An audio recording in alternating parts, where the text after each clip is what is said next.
Pick the Nintendo Shack and pray. Frederick from Fire Emblem Awakening says yo.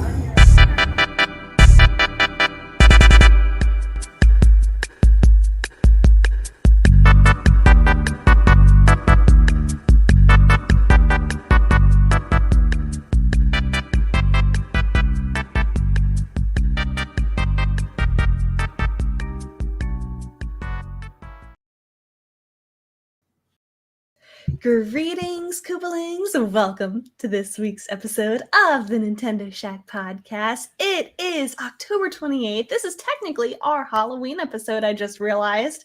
Happy early Halloween, Garrett. How are you? Well, you dressed up, right? You're a baseball player. I'm happy. I'm a Phillies player. The Phillies are in the World Series. Oh my gosh, it's the first game right now. I have my eye on the game. The bases are loaded. It's tied right now. I have Phillies fever. I am getting swept up in the hype. I may or may not have spent a lot of money on World Series tickets for next week. Oh, dang. It's not going to be small amount of money, let me tell you that. Jeez. Some of you, I know this is deviating away from video games, but please let me go on this tangent for a minute. This is probably going to be the most non-video game podcast episode. Nintendo did not bring the news this week, so it didn't. Be along for the ride, y'all. Yes. We're excited about other stuff, but that's okay. Some of you might know that in 2008, when the Phillies won the World Series for the second time ever, also the most recent time they've won, I got to go. I was there. I went with my dad. We went to Game 5, the winning game. It was an amazing experience. I'm very thankful that my dad took me with him to that game. He got tickets at the last minute from his friend who couldn't go. And so now that I am older and have a job and can do so, I have decided to repay the favor and buy tickets for him so that we can go. And my wallet is not very happy. I will never, ever let him know. Tickets. Yeah, the fees, the service fees are what like really kills it, because like the tickets themselves, like I knew those were going to be expensive, but you know, for like concerts and sports games, it's always like the convenience fee per ticket, which like what service are they providing? I'm getting the ticket digitally on my phone. They don't even have here's your little barcode, right? Here's your little email, like half of the price of each ticket. That's insane. It's insane. They know what they're doing. They're making bukus of money just because they have these little barcodes for you for tickets. That's just crazy. So ridiculous. But we're going. We're going next week to one of the 3 games. I'm very excited. Nice. I have good feelings. I'm not going to jinx anything, but I have good feelings, Garrett. Good feelings. Who are they facing again? The Astros. And the public is on our side. If you're not an Astros fan, you're rooting for the Phillies. Like even the people who hate us normally, like Yankees fans and Mets fans, even they're rooting for us to win. Yeah, because it's all geographically, again, like from the north, right? So you're rooting for the Phillies. All right. Well, no, I think bad. Are they a bad team? They have more wins than us. This team. We only had like 87 something wins this year. They had 105 wins.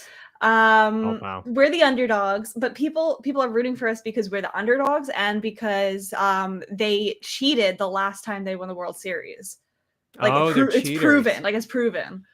Like they pay off. They admitted to it. No, they were stealing Like they were stealing the other team's calls. Like they had like a spy. And they were like doing like hands like taps or something. They were listening in. So they were doing secret signals to figure out the pitching. Yes. Yeah. The Astros are not America's favorite right now. Okay. So hopefully the Phillies win out of just the Phillies win. Integrity, Yeah. Let the good guys, underdogs win. The non-cheaters. It's been since 2008 since we won. Since 2009, since 11 the 2009, I forget what year that we have been in it, but I'm very excited. So when did the Astros cheat? When was that? It was a couple years ago.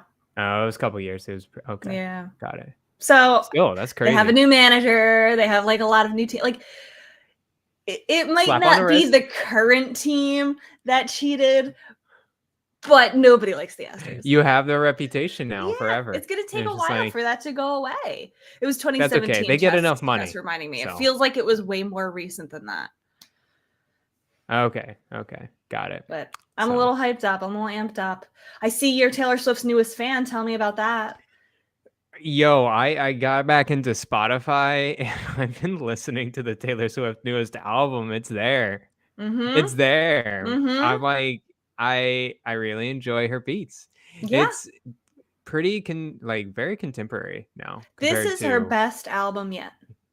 Yeah, It's a mix like, of like a few of her previous albums that were really good. It's like kind of a mix of all of those into a very lyrically strong, like you said, she brought the beats, good stuff. yeah. Well, it seems much more alternative than I've ever heard her before. She's always been going into. I know she was going to pop more, less out of the country for a while now, and then I think just this one's like, okay, you remind me of like bands I would listen to if I just look up chill mix alternative whatever in Spotify. Or I feel like there was one song in there that's like, okay, that reminds me of Billie Eilish so much. Yeah. I think Billie Eilish was a co-writer on one of the songs. I can't remember which one, but it's funny that you say that because I'm pretty sure I could be making that up, or she sampled her or something. I don't know. Okay. But yeah, she has that sound. I feel like there is no sound like her. Like she has such a unique sound. She is definitely full of lyrics. Hold on, let me see if I can look up. Of course, I have her like straight up in front of my Spotify home right now. Let's see what. Yeah, it's like kind of an 80s synth, like. Yeah, there was one that reminded me of Kate Bush, like so much. I don't even know who Kate Bush is. Oh, okay, Kate Bush.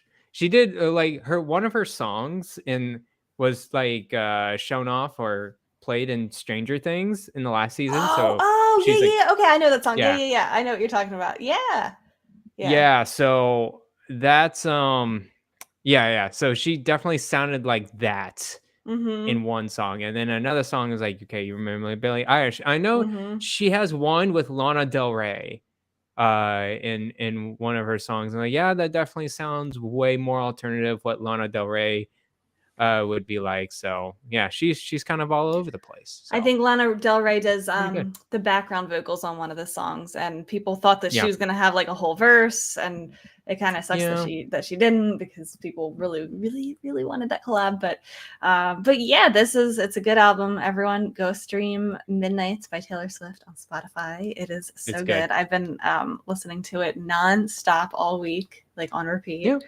I'm glad that you like it. She's been breaking all these records on Spotify, on Apple Music, on album sales. She's got too much. She is the music industry. Album. Yeah, I think I like the first, let's say 9 songs of this album. The other half is like, okay, it's fine. I think that gets me in a lot of albums though. It's not just her. Yeah. It's just like there's so many albums where you go into the later parts, I'm like, okay, I'm kind of done with this one. Let's go to the next one, kind of thing. That's fair. But yeah, I'm surprised how much I like some of her songs in this album. That makes me so happy. So, there you go. Yay. Okay, what have you been playing? Sparks of Hope. I've been playing that. Tell me about it. Tell me. I haven't played too much. I'm still on the second planet since the last time we spoke. But I am liking how much progressively it's getting more complex. I feel like a little bit better than the first game. Okay. It's I did have some struggle with some battles in the second planet. It's like, oh, I need to figure out what to do something differently in this battle. We talked about that, remember? Last week I said I heard it gets a little bit harder. Yeah. So it's doing a pretty good job with that. I do like the open world aspect, or not open world, it's like open hub area. Okay.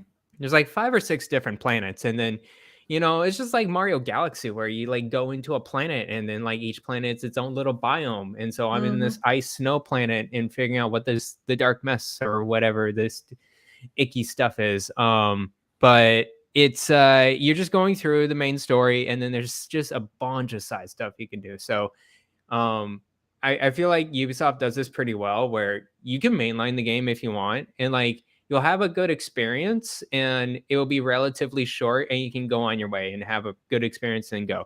If you want to 100% the game, you could totally do that and do all of this extra side content with this game, and that's a great experience. So it just depends on how you want to play. For sure, it's more like a sequel than the first, like compared to the first game. I think they improve what they need to improve, especially Good. with the removing the grid-based game. I think it allows a little bit more freedom. I think it's a little bit faster paced in these battles. I feel like I'm getting into them. I'm playing like maybe 12 to 15 minutes for a main battle, and then like 3 minutes for a short battle. Okay. It's pretty short.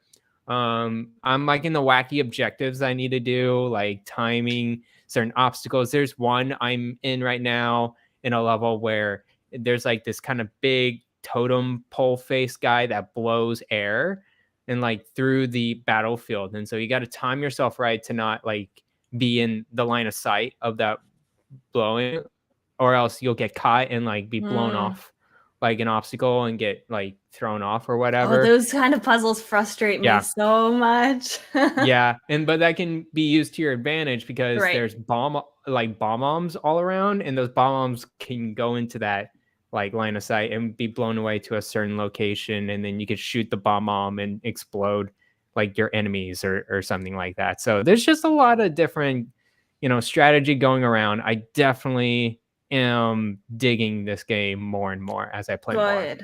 Good. Do you think Um, ultimately you'll end up liking it more than the first game? I think so, but I still need to play more. There's Mhm. definitely with the sparks, I didn't realize how many. So the sparks mean the lumas and rabbits together, those little star things. I didn't realize how many there are. There's so many. Like Mm. you won't get all of them going through the main story. You'll get like a lot more if you do side stuff. And now it's getting to the point where the battle for me has 3 characters, and then you can get assigned 2 sparks each character. So you get 6 Okay. sparks in the battlefield. I'm sure you get more characters along the way, and maybe I don't know if it'll get to 3 sparks, but it kind of looks like it. You get a lot of these things, and so Are they definitely like a lot of customization. collectible? Like you collect them and find them? Like the way that you're describing it makes it sound like the moons in Mario, where there's so many of them. You can get all of them. But you don't need to get all of them. You probably won't get Right. all of them in a playthrough. Is it like that? Yeah, it's like there's a lot of different side objectives and side quests you could do throughout the map, and you'll have a little situation with a rabbit or whatever. And once you get through that quest or obstacle, you'll get the spark. And then yeah, there's just a little collectibles. Each of them have their own little elemental ability that can enhance your weapon or can enhance your dash attack or some other thing. Like I had Got it. one that turns a character invisible or into a ghost so you can sneak around enemies. Okay. Uh, there's one that has a megaphone and can like once you use it, all the enemies move away like from your character, and you can strategize that where if you force characters like enemies to move and you have another character that has this special ability that shoots characters line of sight when they move, you can use that to your advantage. So you like can do all these different kind of strategies in the They map with these sound really sparks. useful. Like, actually Yeah. that you want to try to go out of your way to get them. Yeah, and there's a lot of enemies that are effective or resistant against different Mm. elemental damage. So a lot of the times right now, what I'm dealing with is enemies that are resistant to fire but very effective with water, and then vice versa with like another enemy. And so it's good to have a mixed match of characters with the different sparks. So yeah, it's making me think, and it's not too long. I feel like the first game there was so much like stuff in a battlefield or whatever. And it looks like Frisk wanted to type on our notes because he got some extra I'm space so bar sorry. for He wants to add to the notes. Of course, he is in his Nintendo He's a knowledge. contributor. Oh, I could see it straight in his eyes. But yeah, no, Sparks of Hope, I'm really digging it. It does get pretty like a lot of conversation and chatty, but you can skip a lot of that stuff. I feel like it's the Ubisoft kind of Right. package. There's a lot of conversation that goes with it. I'm surprised how much voice acting's in this game. Oh yeah, is Honestly, it good voice yeah, acting? it's fine. It's fine voice acting. The Roomba thing, the little robot that you kind of control around the game or whatever. It's fully voice acted now compared to the first game where it was like barely anything or nothing. Oh, okay. So yeah, it tries to be cute with its dialogue, and he's like, "Oh, I made this AI or whatever," and yeah, it's just trying to add a little bit more story to it, but it's just really, I don't know, it's very expendable. It's fine. Yeah, you're playing for the gameplay. I am definitely playing for the gameplay. I'm so excited that you're liking it, that it's not a flop of a sequel. It sounds like it did everything right. Yes, it did. Good. Yeah, can't wait to dive in to more of it. Excellent. But what about you? I'm still on that Splatoon grind. It's gonna probably be that way until, I'm playing some other stuff here and there, nothing that I really feel like is worth talking about, but it's gonna be this way until Pokemon comes out. I'm like getting excited for that game. I'm getting excited Pokemon? for it. Yeah. When does that come out, by the way? November, I want to say 12th or 18th, somewhere mid-November. Okay. 17th? Sounds good. Something like that. I'm sure the audience will tell us. I'm sure they will. 18th. It's November 18th. 18th. Okay, yes. I got some time. So I'm doing that. I'm playing other games outside of Nintendo, which are pretty fun. I'll probably talk about it more later. Okay. But yeah. Cool. So Bayonetta 3 released today. It reviewed pretty well this week. It's sitting at an 88 on both OpenCritic and Metacritic. A lot of the common themes of these critic reviews. They admitted it's a bit of a weak story compared to the first two, especially the ending. It was not so strong, but it had incredible show-stopping content. Combat. Yeah, that the combat is, cool. Over the top. It's exactly what you would want for Bayonetta. It really shines in this game. Digital Foundry did a video on it. They said, temper your expectations on the tech side. It does have some serious technical hiccups, they said. I think I saw that they said that it's almost as if they were expecting they developed it to run on better hardware than the Switch can handle. Yeah. But on the bright side, they did say that the loading times were pretty brief, seamless transitions between areas. So it does have some good things like that as far as technical aspects go. It's it's kind of unfortunate hearing that. It's been 5 years. It's been more than 5 years, 5.5 years since we got this hardware, and then I forgot. This game got announced in 2017, correct? It did. Yep. The very end of the year. Mm-hmm. Yeah. So, I mean, I think they knew that, and they were anticipating like kind of an updated hardware revision in 5 years or so.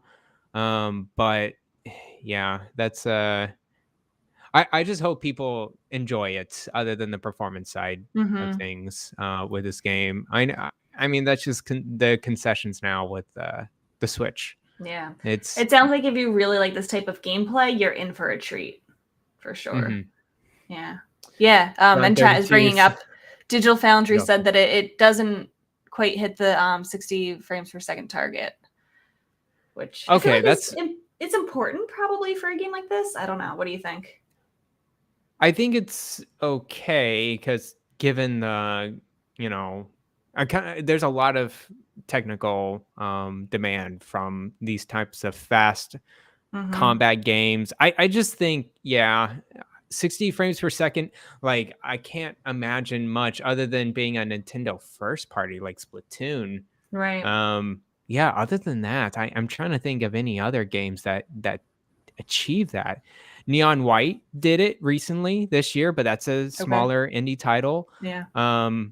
And I just think Platinum Games, they've been a hit, really, again, a hit or miss. It's kind of, I don't know when it's going to be a good or a bad game with them. Of course, they're gonna put a lot of concentration and effort in Bayonetta series, so Right. I didn't have too much doubt with this one. But I think it's just telling the age of the hardware now. I don't think I really blame the developers that much anymore, because it's just, you know.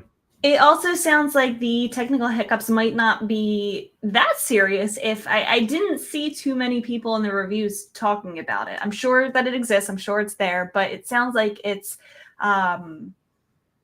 very playable, and that the rest of it probably outweighs that. The combat and everything else in the game outweighs that. If it's still scoring really well. I'm hearing some other people say nice things about it.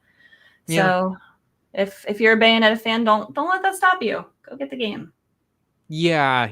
It's just know what you're getting into. It's Bayonetta, the newest Bayonetta, the fast arcadey whatever fighting game, very stylized, a lot of things going on the dated hardware now that is the Switch. You're not going to get 60 frames per second. I knew it was not going to be like that, right. Constantly.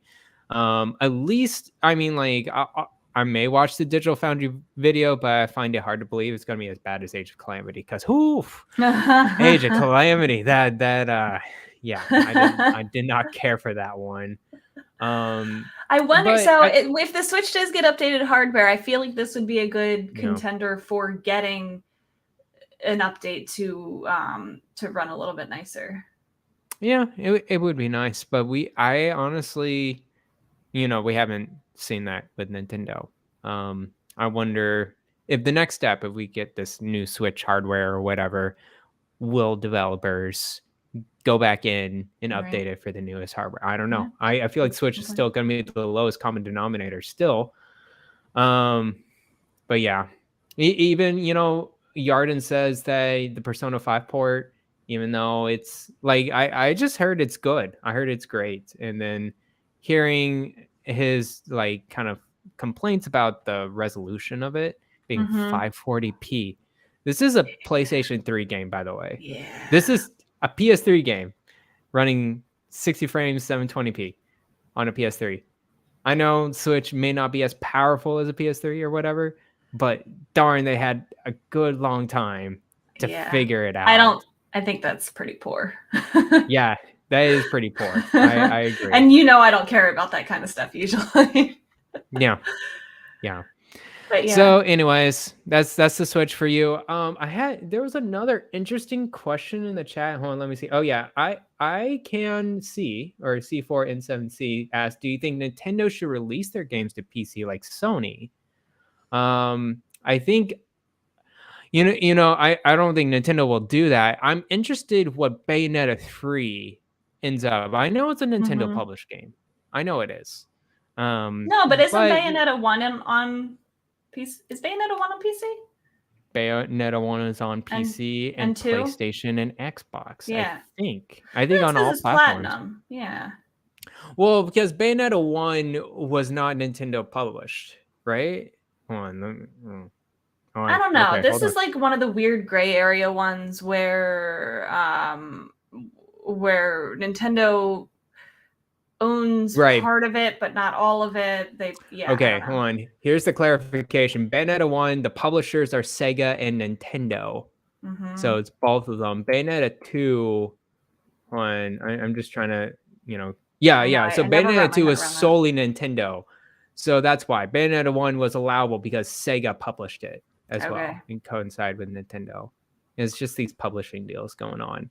And of course, Bayonetta 2, Nintendo just literally paid Platinum to kind of make that for the Wii U.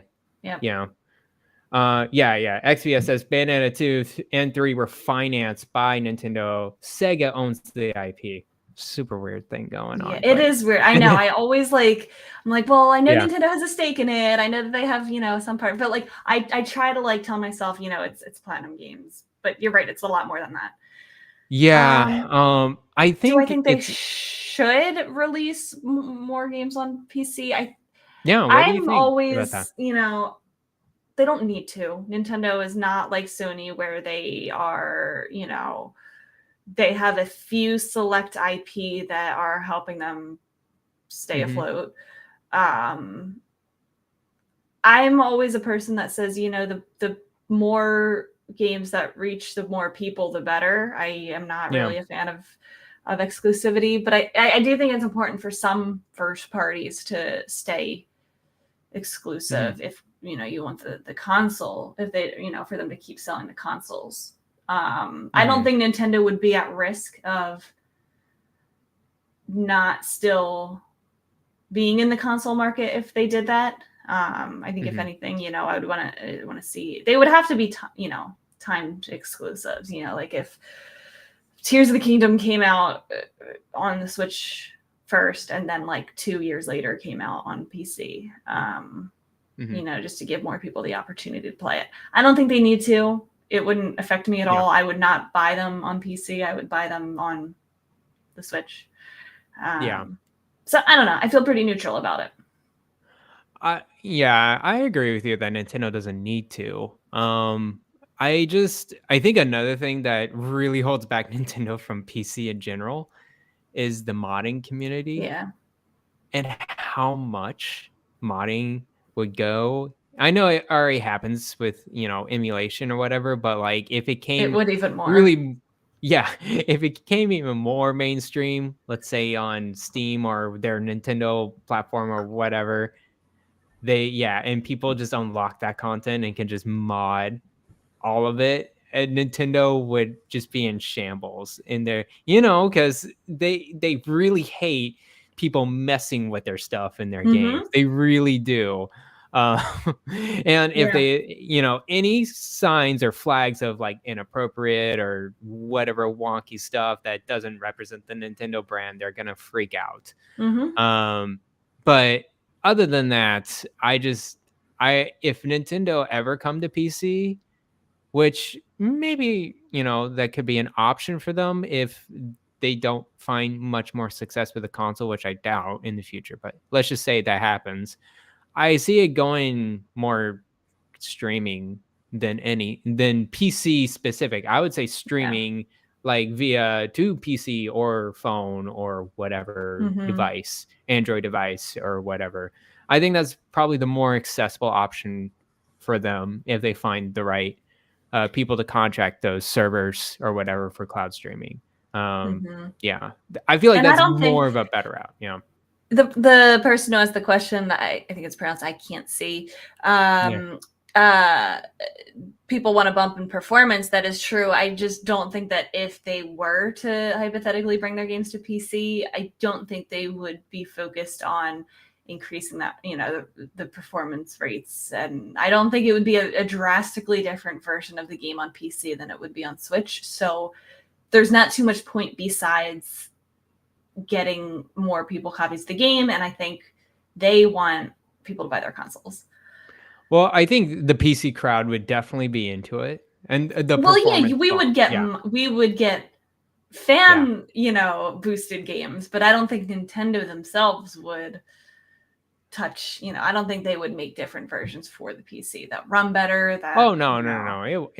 I mean, it'll just have the PC port, and that PC port is like, okay, you can run it 4K, whatever, unlimited frames if you want on your 4090. That's totally fine. You can make it as beautiful as you can for the PC crowd. And I think PlayStation is just realizing how much more money they can get off of PC if they just sell it both first party in their console and PC. So it makes total sense for them to do it. I don't same thing for Xbox. Xbox is doing the exact same thing. It's just Nintendo's in line with they just finding success with their own console, and they don't really need to go to the PC just yet. We'll see how it is 10 years from now. But just now, they are not surviving. They're thriving off of a 5-year-old dated mobile architecture console. That's true. And they're fine. They're totally fine. And they're fine. So, going back to Bayonetta 3, there was a little bit more news that, we had summarized last week about how the voice actress for 1 and 2, Helena Taylor, was coming out and saying that she wasn't returning to Bayonetta 3 because she was unhappy with her offer. There was a whole big drama back and forth. He said, she said between her and Platinum Games. So a little bit more information came out in the past few days. Helena Taylor did admit that the $4,000 that she originally quoted in her first video was the last offer for extra cameo lines after everything else kind of fell through, and she didn't accept their offer. Their first offer, she admitted, was actually $10,000, not $4,000. And after she went to Kamiya with negotiations, she was offered an additional $5,000. So she is saying that she was ultimately offered $15,000 for the role of Bayonetta in the third game. Yeah. She is denying the claim that came from Bloomberg about asking for that she asked for six-figure wages. She's saying that that's not true. She does claim that she was paid about 3,000 pounds for the first game, which is about 3,500 US dollars. And she's doubling down on all of this, despite withholding that information. People are not too happy. She's continuing to ask fans to boycott. People are not boycotting. The game is selling like hotcakes for Bayonetta. She is continuing to ask to donate to charities, and I think what's rubbing people even more the wrong way, on top of the fact that she lied by omission, she was listing her preferred charities to donate to that are quite religious and political in nature. A lot of heavily Christian-based charities, some anti-abortion charities, to say the least, that people are getting a little bit rubbed the wrong way, that she was not quite honest originally and is doubling down on this. What do you think? I mean, well, I think everyone knows that Helena Taylor definitely wanted to skew more towards persuading the audience of boycotting Bayonetta 3 by putting the extreme lower end tier value that she was offered of $4,000. So, technically, when people say out there, "Oh, she lied," and I was like, well, she didn't really lie. She was offered $4,000.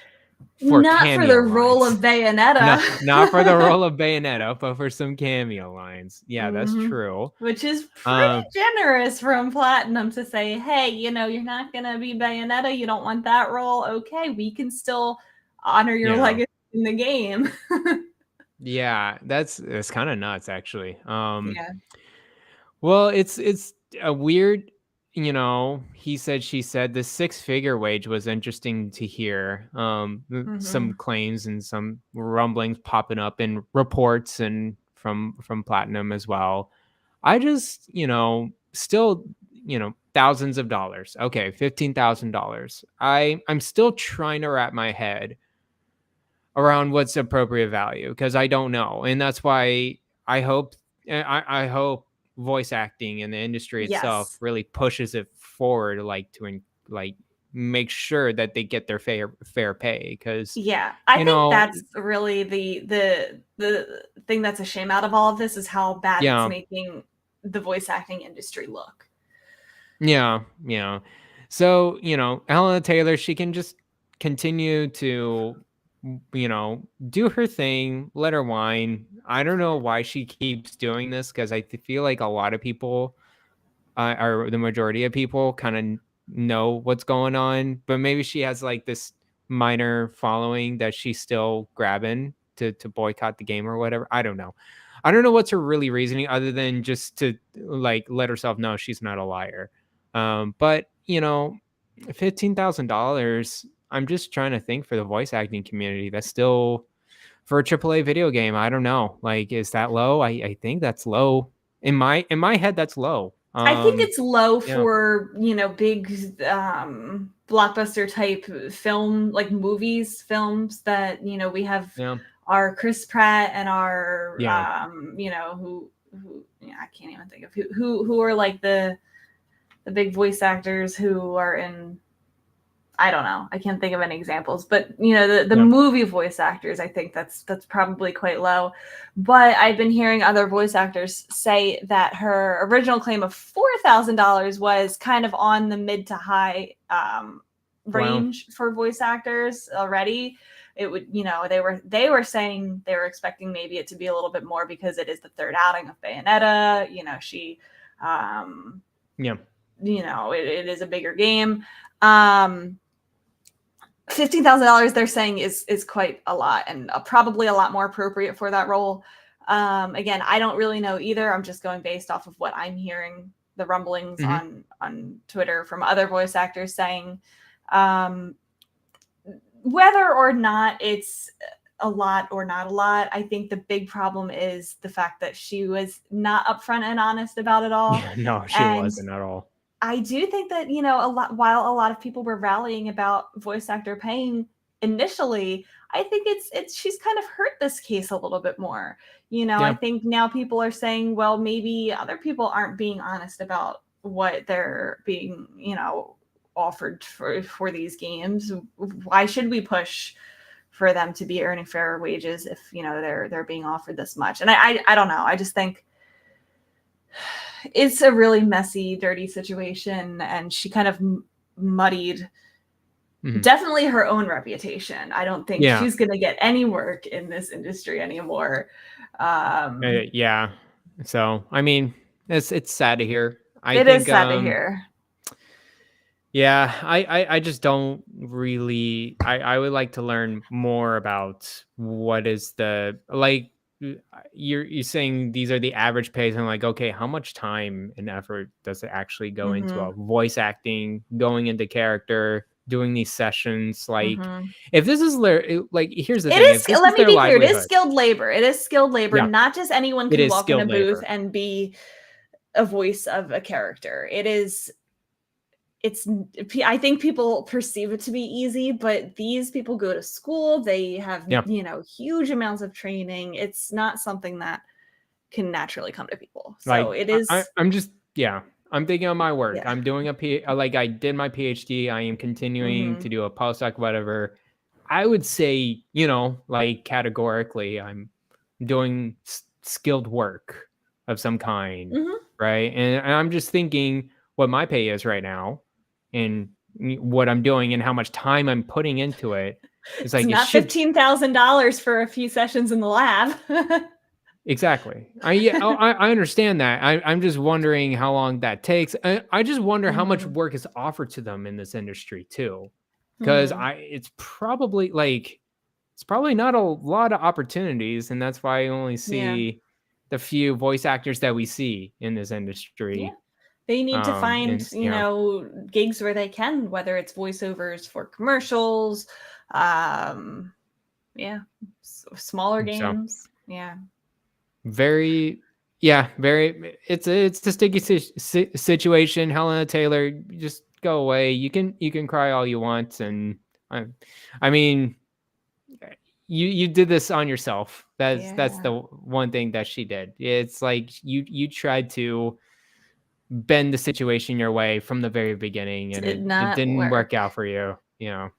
So sad to hear, but he's doing really well because of it. So thanks, I guess. People are buying it out of spite. So I've seen it's like, oh, this Bayonetta 3 game, I better get the $90 edition one.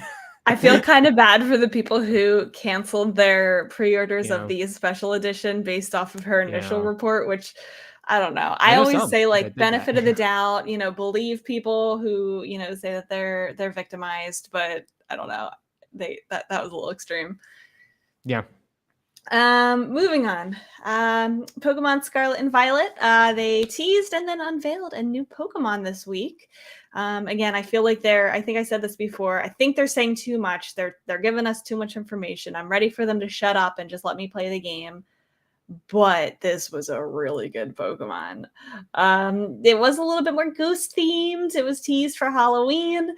They eventually ended up revealing Greavard, the ghost dog. It looks like this white mutt, has a large jaw, and it has a candle on its head, which kind of reminded me and a lot of other people of Litwick. Yeah. Fire Ghost Candle Pokemon from Gen 5. They describe Grievard that it will slowly and inadvertently absorb the life force of those around it, so it's best not to play with it too much. It's very cute, Garrett. What did you think of Grievard? Oh my gosh, that description. That is so creepy. Is it, that's it was a cute doggo. I'll It is a give it cute that. doggo. It is. Yeah. It is. Kyle the Pug wanted to know, yeah. on a scale of 1 to 10, with 10 obviously being the best, where would you rate Grievard for best doggo Pokemon? Okay, there's other great doggo Pokemon. I There's just a don't lot, know yeah. them too much. I mean, yeah, the original Snubbull, of course. Snubbull. I love Snubbull. Yeah. Snubble's very cute. You got well, Teddy Ursa is a bear, but that's not a dog. I'm trying to think of others. There's Here, I'll one Google that dog was in the Pokemon. there was a previous one that was electric, right? Yeah, in the last gen, Boltund, I think it was name. Yeah. Oh, it was a corgi. Oh, I remember. Oh, okay, here's the complete list of dog Pokemon by that video game I blog.com. see. I'm looking at the same thing. Let's go through. Arcanine. Oh, of course, Arcanine. Of course. I can't believe I screwed that one up. I always view I know Arcanine is like a canine. I see it as like a tiger dog. Yeah, Boltund was the Never one heard of that's the one that your little corgi that you were just describing turns into. Oh, really? Oh, okay. Yeah. Okay. Got it. That is didn't know not it was Electrike. Okay, what's going on here? Electrike. That is definitely not Jolteon. that is Jolt. What is this website? that threw me around. Hold on. Oh, there is Electrike. That is a dog. I think they just used the wrong picture. So bad. Furfrou, the poodle from Gen 6, Gramble, Growlithe, Herdier. That's the Gen 5 one. A Houndour. That's another one. Houndour and Houndoom. Yeah, they're really good. Oh, I love Houndoom. He's a great dark fire. That's a good combination, dark and fire. Yeah. Lillipup. Is Lucario a dog? I think, he's more of like I think of him as like Anubis, Yeah, like I guess that is a dog. Yeah, you're right. Yeah. Lycanroc. That's another one. Yes, that's one of my favorites. I know that's more wolf than dog, but I'm a big fan. That's a top 10 for me. Mightyena. That's another one. Oh, Mightyena's a top 10 for me too. Yes. Ninetales. Is Ninetales a fox though? That's a fox. That's not a dog. Yeah. So is okay, these arts are messed up. They literally just like they're using fan art. Poochyena. Okay, Shaman is not a dog. Shaman is like a deer. Is Shaman a dog? Shaman's not a dog. Shaman's not a dog. Smeargle's not a dog. I would call no. Yeah, Smeargle's a dog. It's a beagle. Smeargle, beagle. It's a beagle. What? Yeah, it's a beagle. Holding its tail, and he's on his 2 feet. Okay, so is Snubbull, and you just called Snubbull a dog. Well, Snubbull looks like a dog to me. Okay, and Smeargle is a beagle. Smeargle is a beagle? No. Yes. That's what his name is. Smeargle. Hold on, I'm looking up. We're going to the weeds of this. Bulbapedia right now. I'm 100% sure. I'm just looking at the description of this Pokemon. You cannot convince me otherwise. I just don't see he just looks like a weird alien to me. I don't know where you get the beagle. Oh, Yamper is the little corgi that we were thinking of. Oh, okay. Yamper. Oh, and the 2 legendaries from Sword and Shield, Zacian and Zamazenta. They're wolf dogs, I guess. Yeah. I like Mightyena the best out of all those. Oh, really? Mightyena's good. I like Houndoom. I wouldn't have him as a pet though. I would have that corgi dog as a pet for sure. But I thought Zigzagoon was a dog, but it's not. It's a raccoon, Zigzagoon. Zigzagoon. Come on, you cannot tell me that's not a raccoon. It's a zigzag raccoon. Zigzagoon. No. Well, it evolves to a ferret, though. It does. Okay. At least we agree with that. Okay. Pokemon, you are messing me up. First, this Gen 4 and 6 remake stupid crap. Now this dog weird naming together. I just I can't. It's like the Greavard, 3 which legendary is birds named. with Don't even go there. Greavard, which I assume comes from grief, grieving, and graveyard. Yeah. Greavard. Yeah, graveyard. Yeah. Will you have a Greavard on your team? I mean, what's its type? Is it Ghost? like just ghost. Is it just ghost? Oh. If its evolved form has some second type, maybe. I always have to have 2 types per Pokemon. That's like my criteria. I wonder if it will turn into Ghost Fire because of the little candle on its head. Yeah. Very much could be. Like its evolved form or whatever. Would be kind of neat. I like Ghost Fire types as well. There's not much of those. I think there's only one I can think of. There's the Litwick line, one. Chandelure, and then Alolan Marowak, I think, is Ghost Fire. Alolan, is that Ghost Fire? That's super cool.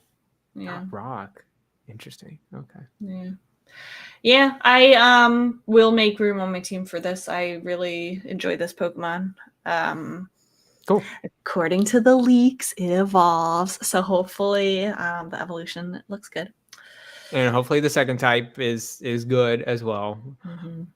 It's going to be completely different. You know, it's going to be a dog turned into a ferret that's a fairy or whatever.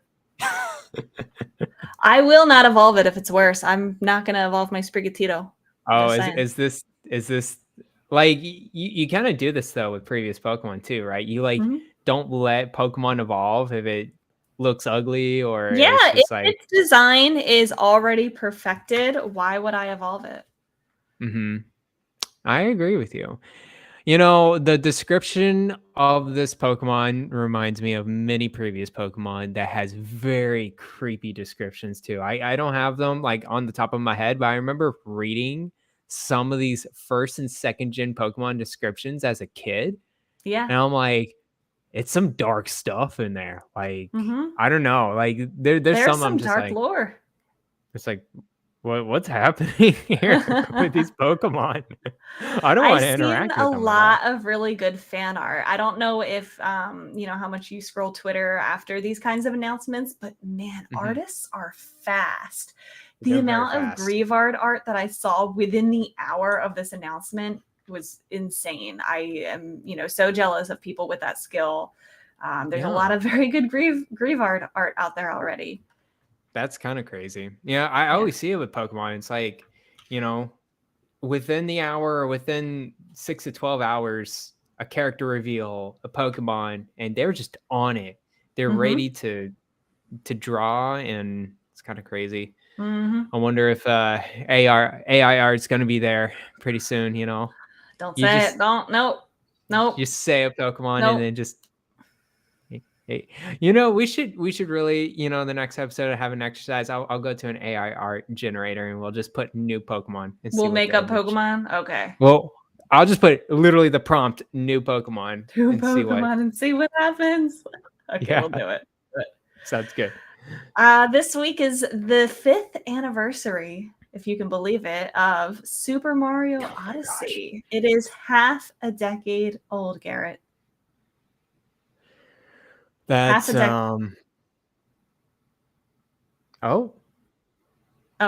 just sorry, you paused there for a second. Yeah, that's it's quite a bit away. That's 5 years. I can't believe it, honestly. That it is 5 years old. I still think that is a very recent game. And it does feel like that. I think a lot of games from 2016 and 2017 are very recent, but it's actually like, if I think about it, during that time, Skyrim was 5 years ago. And I'm like, no way. That's, time, it kind of just like, I feel like Oh as we my get God, older, wait, it we're kind of coming like up on the blends. 10th anniversary of Skyrim next month. Oh, we're past that. We're No, we're past the not. No, 10th. wait, is it? Oh yeah. This is the Yeah. 11th. Oh my God. Yeah, this is the Oh, 11th. geez, that's even worse. Yeah, we had that anniversary edition You're last right. year. Yeah, you're right. You're right. So, That was silly. I just think of the games that came out 2016, Dishonored 2, and then now Mario Odyssey, and then I think Mhm. of, you know, the Switch games that came out, Breath of the Wild, Splatoon 2. And I'm like, no, that just came out, you know, 2 years ago. I was Yeah. like, nope, that was 5 Well, years. here's the Whew. thing. So Zelda came out in 2017. It's getting its sequel next year. Where is our Mario Odyssey 2? Where is the next 3D Hmm, Mario? What are they working on? What do you think is next? When do you think we're going to start hearing stuff? that's a good question. Are we I don't know. overdue? Is this, the right amount of time? What's going on? I mean, they're definitely holding back of showing anything off Mario related. I think it's smart for them to not, you know, tease anything, reveal anything Mario related until after Tears of the Kingdom. I think that's just you're just not going to see anything Mario at all. Mm-hmm. I mean, other than what's out there right now with Mario Kart and maybe a side game or whatever. But yeah, any mainline Mario game you're not going to see until after Tears Mm-hmm. of the Kingdom kind of like did their thing or very close to its release, start doing a tease or something So like we that. talked about how this is the most time in between 3D Zelda games, between Breath of the Wild and Tears of the Kingdom. Mhm. I'm looking up how many years between each of the 3D Mario games. Do you happen to Yeah. know? No, I don't know the top, but we got Mario 3D World. That was right beforehand, right? Does that count? I'm thinking of okay, so hold on. Let's start No, with Mario, the one on Wii U, right? Am I thinking of it right? 3D World. yeah, no, you're right. You're right. I'm thinking Okay. of the 64, Sunshine, Yeah, Galaxy, like those. Like you think Mario 3D World is like the that's a kind of the mainline Mario game. No, I know it's a mainline. I'm not talking about Yeah. mainline Mario game. I'm talking about like the 3D kind of like sandboxy type, Oh, like we're, I see. I think that's a different like I think there's three categories of Mario. I think it's like Oh, those, okay. the 3D worlds, lands, whatever you have them, and the 2D ones. I don't know. I Maybe see. you can Okay. you can fight me on this. No, that's fine. But between 64 was in 96. Yeah. Then we had Sunshine in 2002. Yeah. How many years is that? That's like what, 8? That's 6. Well, in 6? I can't 1996 to math. 2002. Math. 6 years, right? Is that 6 I years. hope You're right. that's You're right. right. You're right. You're right. You're right. Okay. Okay, so we're still about in the timeline for that. Between Sunshine and Galaxy, Galaxy was in 2007. What was that, 5 years? Yeah. You're the math person here. You got to correct me. Okay. Between I'm exercising. Galaxy and Galaxy 2. I had a fourth grader today quiz me on my multiplication tables. So my How is brain is that? fried from that. I know a lot of them. I still remember a lot of them. Good stuff. Galaxy 2 was in 2010. So only 3 years between Galaxy and Galaxy 2, which it was a sequel. Yeah. Just saying. It was a direct sequel. Yeah. Just saying. We need Galaxy 2 on Switch, by the way. But Yeah, we do. Galaxy 2, between Galaxy 2 and Odyssey, Odyssey was in 2017, so 7 years. 4 years. What? 2013, right? Wait, or no, 2010? You said 2010? That's 2010 to 2017. Oh, okay. Yeah, okay. 7 years, yes. Yeah. So, Okay. based on this information, it sounds like we are still in the correct time range to be getting a new non-sequel 3D Mario game. Well, I mean, there was a 3-year gap, right, between Galaxy and Galaxy 2. Yes. So what if they had an Odyssey 2?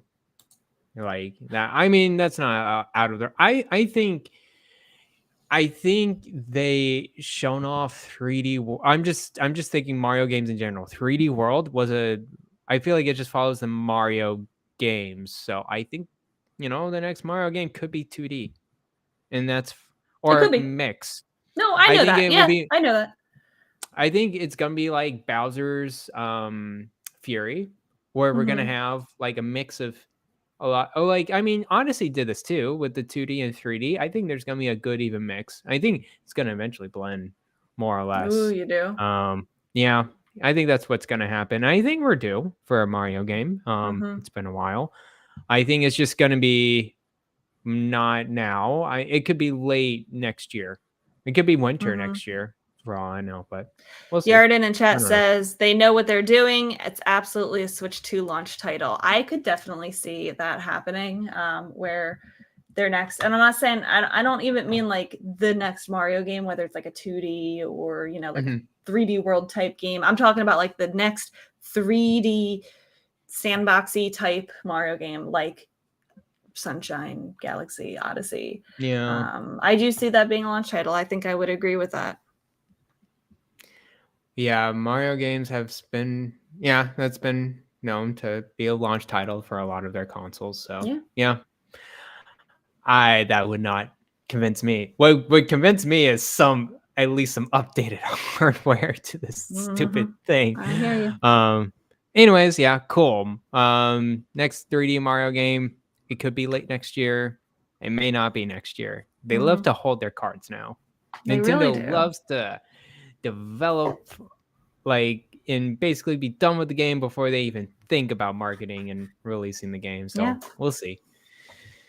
I don't See know. how it I'm goes. kind of itching to like get back into Odyssey. I kind of want to like boot it up and especially after playing, because Mario Odyssey was my first 3D Mario game, and since then I played Mario All-Stars, I played 64, Sunshine, Galaxy, and like I feel like I really liked Odyssey a lot, and I kind of want to go back to it now that I've played those games and see it in like fresh set of eyes.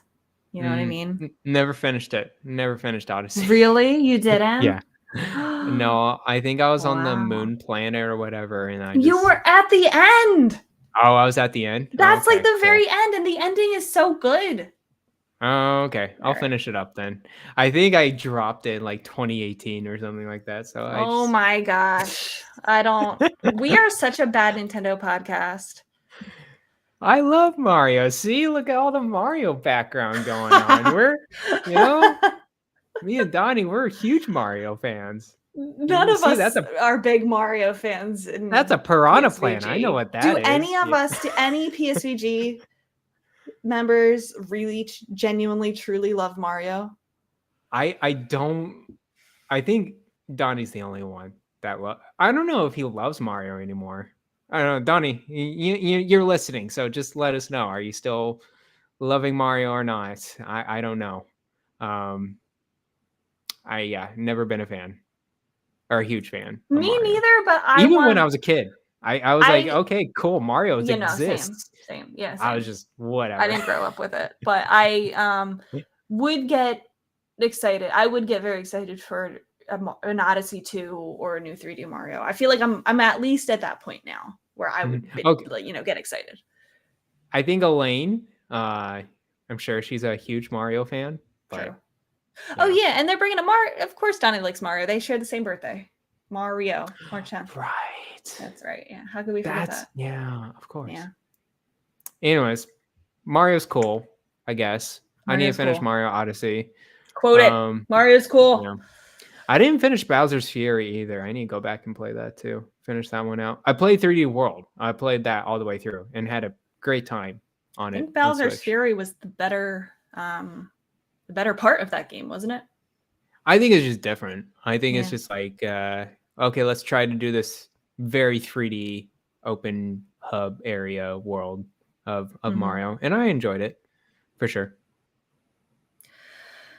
All right. Well, that's it for the news. Let's answer our quick last chat questions directly from you, starting with Gemfruit. He says, I saw Garrett was enjoying some Golden Sun this past week. Finishing Xenoblade 3 must have opened some RPG time. How is everyone enjoying their Golden Sun experience? I will defer this to Garrett and only Garrett to answer. Oh, well, how's that? I must hear your update on the Golden Sun. How is it going? Are you pretty sure I saw at least one Golden Sun post in Splatoon 3's lobby. Oh, cool. That's Mhm. good. Mhm. That's a good update. Mhm. No, I'm doing just fine with Golden Sun. I think, I like to play it in spurts. I just like an hour session, couple hour sessions a week is enough for me with this game. Good Lord, I have to look up a guide all the time. It's just all the time. I'm just like, I need to figure out where I'm going because I keep forgetting what's going on Oh, with this yeah. dungeon. I mean, it's a dated game, so I'm not gonna like complain too much about it.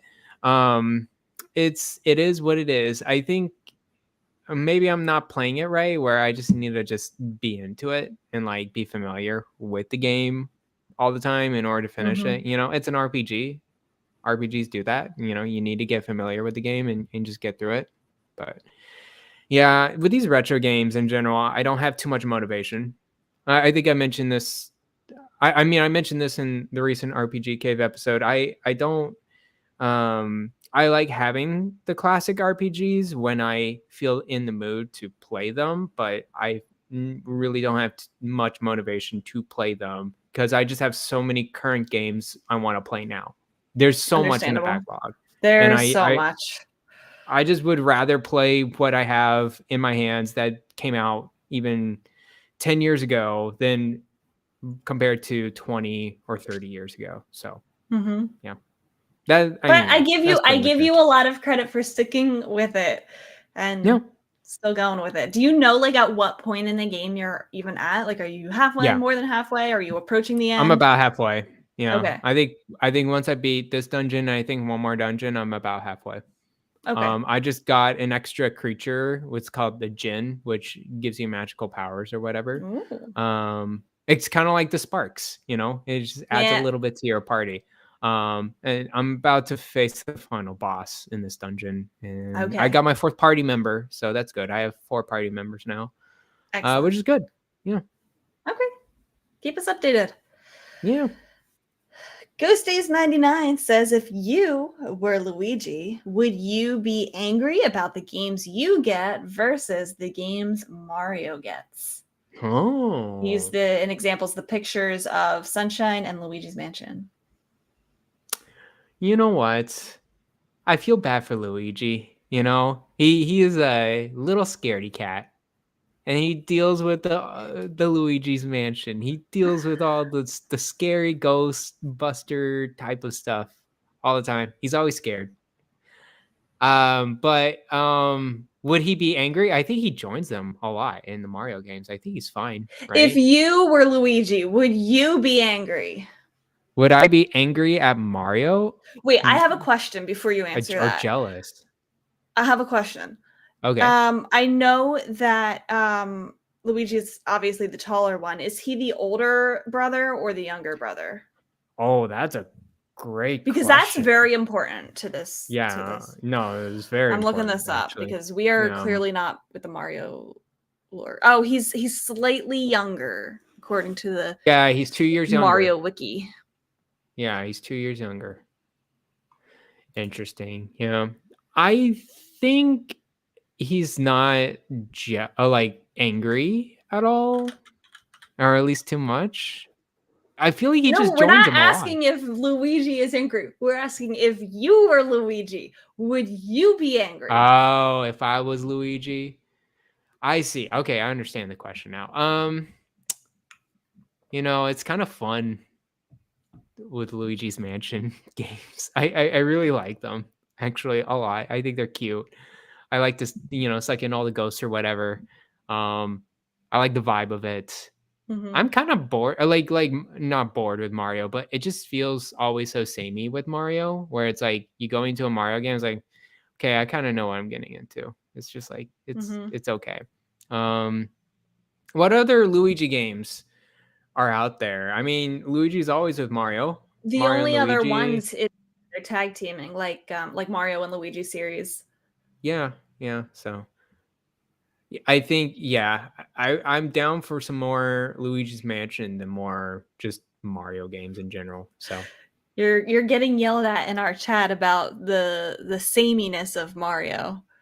you know I'm right. All right, come on, 2D Mario games. Like, come on now.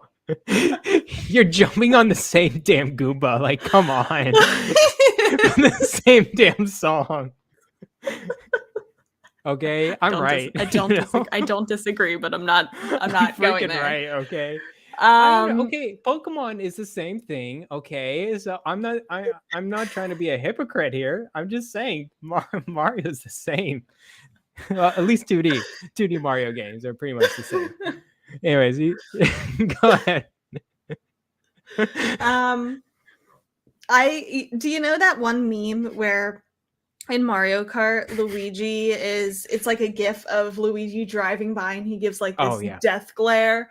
Do you think that's why he's so angry? Because he is only the star of one series while Mario gets to be the star of 2D Mario, 3D Mario, he gets the name That's Mario Kart, he gets the name Mario Party. Do you think that's why he has that death glare? Because he's Oh man, that I would be kind of jealous of that. he's like overshadowed. Yeah, there's only like Luigi U and Luigi's Mansion. Yeah, that's it. Even I mean, Wario gets his own thing, WarioWare. Wario, in fact, has 2 series about him. He has WarioWare and Wario Land. That's true. And then Wario has more series about himself than Luigi does. I think Yoshi does too. I think Yoshi has more. Man, yeah, Mario's taking the spotlight. Even Peach has her own game, Super Princess Peach. The thing is, I'm more like a Luigi because I don't want to be in front of everything. Like, I don't care if your name's there and you get all the publicity. I just want to have fun. So if you were Luigi, you would not be upset. No, not really. And my personality is more go with the flow. I'm pretty chill. If Mario's getting like, I don't feel like I'm entitled or have a right to have my name on games. Like, that'd be kind of weird. But if my brother is getting all of it, I don't know. Maybe I'll get jealous. I'm just more of a go with the flow person, though. Yeah, you're living in the shadows. I feel like we can't speak to that as much with being a younger sibling type of thing. Living in the shadow of the older sibling. Yeah, I mean, I was the only child for the longest time, and now I'm the oldest sibling of a bunch of step and half siblings. So I wouldn't understand that. We can't relate to that, but yeah, I think I'm like you. I don't think I would be angry, maybe jealous, like you said. Good question, Ghosties. Made me think.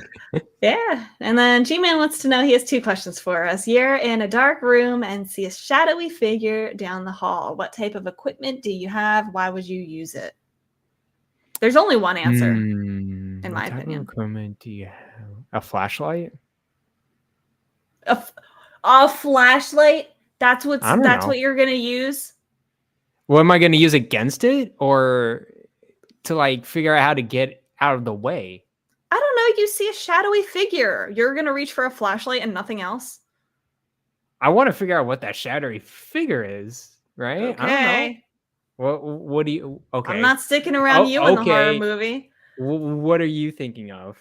I am thinking of the superior video game weapon, a baseball bat. Why a baseball bat? You're just going to be trying to swing around and figure out how to whack this thing? Because if the shadowy figure approaches me and is evil, I can whack it. How do you know it's coming towards you? You're in a dark room. Well, it's down the hall. Maybe it approaches me. Can you hear it? Like, I don't know if you can hear this thing. Okay, you see a shadowy figure. I guess you can. So it's dark, but you still see the shadowy figure. Wait, breaking news update. It's the top of the 10th. The Phillies just scored. I don't know how they did it. It was a home run. Oh my God. Wait, it's 6-5 at the top of the 10th. Okay, sorry. I'm really excited. No. I mean, it's sports, guys. It's sports. Okay. Anyone outside the U.S., it's baseball. Like, further reason. It's getting hardcore. Real Muto. Let's go. Yes, I'm bringing a baseball bat, G-Man, to protect myself against the shadowy figure. Yeah, I don't know. I would try to get out of there as soon as possible. That's why I would have a flashlight and figure out where to go. And that's... So if we were fight or flight, I would be fight and you would be flight? Oh, I'll be gone. Yeah, I'll be done. Why face a thing that you don't know? And just like, yeah, no, get out of the way. What if this shadowy figure is a ghost? What are you gonna do then? Yeah, then I guess my baseball bat wouldn't be too good. Unless I it's don't like know. a Taking my supernatural one. chances. You're taking a chance. All right, that sounds good. Finally, G-Man wants to know, what is the best Halloween prank? Or I'm just gonna open this up. I'm gonna say any prank. Have you pulled Any any good prank. pranks? Honestly, I haven't pulled. I mean, like recently, I haven't pulled too much pranks. I remember doing door ditching when I was a kid You with my did? friends. Yeah, we went door ditching. Garrett! Yeah. Hey, at least I mean, wait, I think I TP'd someone's house at one point. What? Oh my god, you were so Yeah. bad. Yeah. Well, we didn't get in trouble for that one, so it's okay. At least it didn't rain that day. So they were able to I it was not a target or anything like that. We were just being stupid, boy or whatever, and I had toilet paper in the middle of the night, Okay, so we I have to decided to ask throw. something. This is very important because you grew up in Texas, right? You didn't grow up in Pennsylvania. Yeah, good old Texas. I found out recently that this is not a thing everywhere, that this is a very regional thing. Do you Okay. have what's called Mischief Night? No, I've never heard of that in my life. The night before Halloween, Mischief Night is like the night where you go out and like you TP people's like trees, or like you do pranks on people, like egg their house. You don't egg their house, but like that's I like what they think say. I've heard of this before, actually. Yeah, Mischief Night apparently is a Pennsylvania thing. I thought this Okay. was an everywhere thing. This was like, growing up, like, oh, like people are going out for Mischief Night. I was a goody two shoes, so I never went out for Mischief Night. But that was a thing. That was a thing. I've heard of it. I definitely heard of it. I think Okay. more of the people I knew that did all that mischief stuff was Halloween night, like way Okay. late at night, like I don't know, Yeah. midnight or whatever. Mhm. Yeah, I don't think.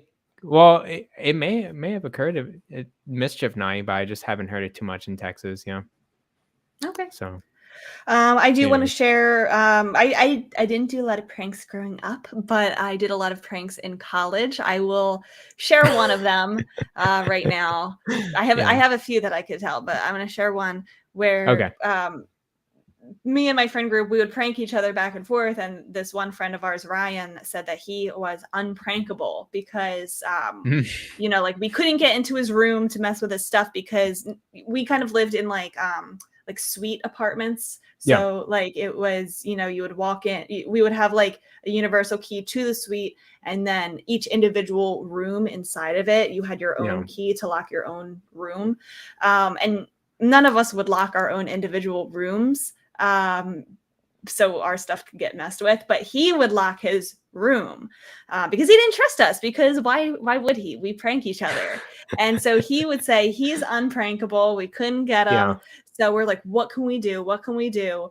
While he was in an evening class one night, we took a whole big pack of balloons and we blew them up under the little crack under his door and tied them, and then like pulled it out so that there would be, and like let go so that he would end up having a bunch of filled balloons in his room. And we did Nice. like maybe like 100, 200 balloons while he was in Oh, class, like wow. tying them That's pretty good. underneath the door. And Pretty we couldn't productive. see, like, is this working? Is it filling up his room? Are they, how big are the balloons? Like, we couldn't tell. We were just kind of going based on, just estimated. And so then we were all just conveniently watching TV when he came back from his class and opened up his room. And when he opened up the door, we did a really good job because a bunch of balloons like came like pouring out of his door in his room, and like just his face of being like, oh my God, how did you get all these balloons in my room? It was Nice. very funny. So we pranked the unprankable Ryan, and it's harmless. We That's always did harmless pranks, but got it. the fact that we couldn't get into his room, but we still did something to his room was hilarious. That's quite an achievement for sure. And I have pictures. I do have pictures of it. So we bring them up to him every once in a while. Like, you remember that one night we pranked you? Yeah, and he thought it figured was out? funny too. And I think a good prank, the other person laughs in the end. Yeah, I had a one. I would say prank. I think it was like some initiation or dare or whatever, but like it would be like my freshman year in college. We were in dorms, so we were in an all male dorm, Mhm. um, the whole building, and in the middle of the night, I think it was like 2 or 3 in the morning.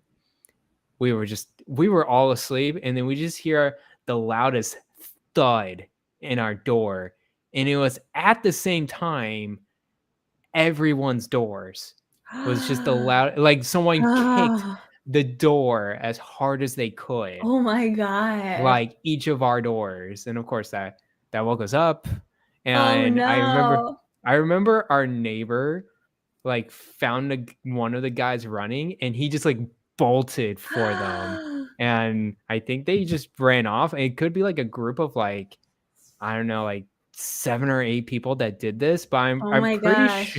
I'm pretty sure it's some type of frat, Oh, haze or probably. initiation. Yeah, It's like, hey, probably. you gotta go to this dorm and kick their doors in the middle of the night, that type of stuff. Yeah. So, Yeah. well, yeah, it did not happen. Other than that, that was, yeah, that was a prank that, yeah, I guess it was more like a, yeah, initiation than anything else. That kind Mhm. of scared me. But other than that, Yeah. I can't think of any interesting pranks. I'm sorry. I have a few more, but I'll save them. I'll save them for Save it another for time. the Yeah. future pods. Yeah. Yeah. All right. Do you have any Halloween plans, Garrett? I don't actually. I feel like I should, but I think we're just gonna chill this weekend. It's been, Mhm. let me tell you, it's been the last few weeks, ever since I gotten back. It's just work after work, figuring out what to do. It's a lot of stuff. Mhm. So, I mean, I've been playing some games, but I've been, I'm putting a lot of time into Mhm. other things as well. So I think this weekend be a pretty chill weekend. What about Good. you? I'm still having computer issues. My Yeah, plan was to stream Luigi's Mansion 3 to play that for the first time. I'm still probably yeah.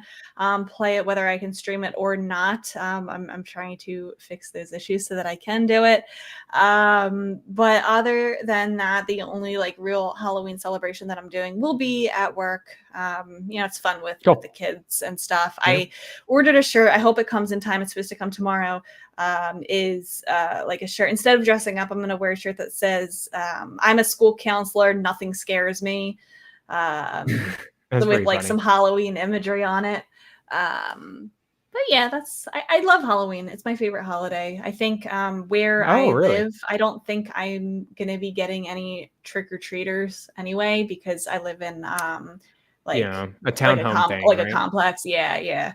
And a lot of Yeah. kids, they don't do the trick-or-treating anymore. They do trunk or treat. Have you heard of that? Is that like I've popular where you I've are? heard of I think recently I've heard of trunk or treat, but what is it? Mhm. I It's I like, no. so our school ran one of these, but like they have lots of different ones. Like churches run them, different programs run them. Where like instead of going house to house trick or treat on a different night, they have cars come out into like where whatever parking lot they choose, and they can decorate No. the back of their trunk, and then they go around to like the different trunks in the parking lot and get candy.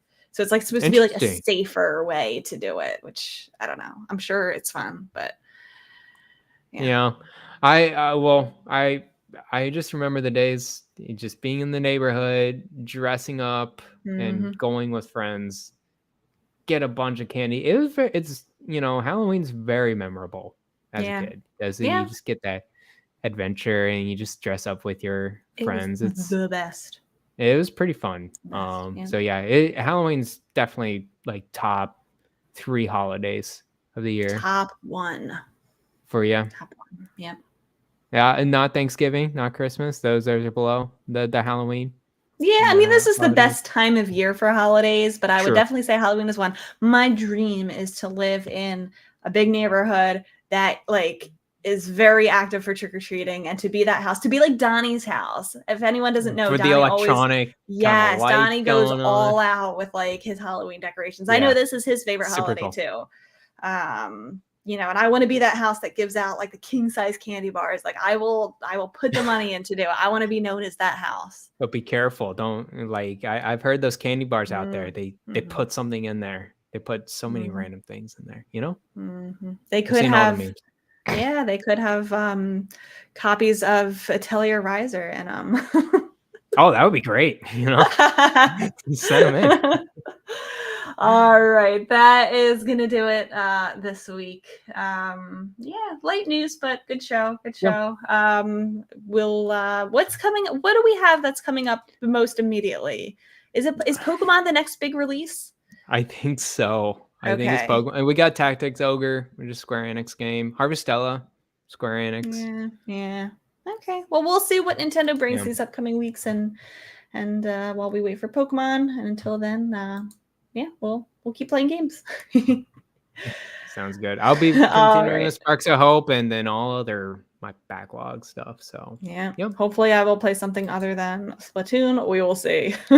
No, keep playing Splatoon. It's I hear it's great. And I need to go back to it. So the Splatfest. The Splatfest is coming up in like a week or two. All right. So hashtag Team Blue. Hashtag Team Water. Red. All right. We're against each Good other. night, Koopalings. We will see you next week. Bye-bye.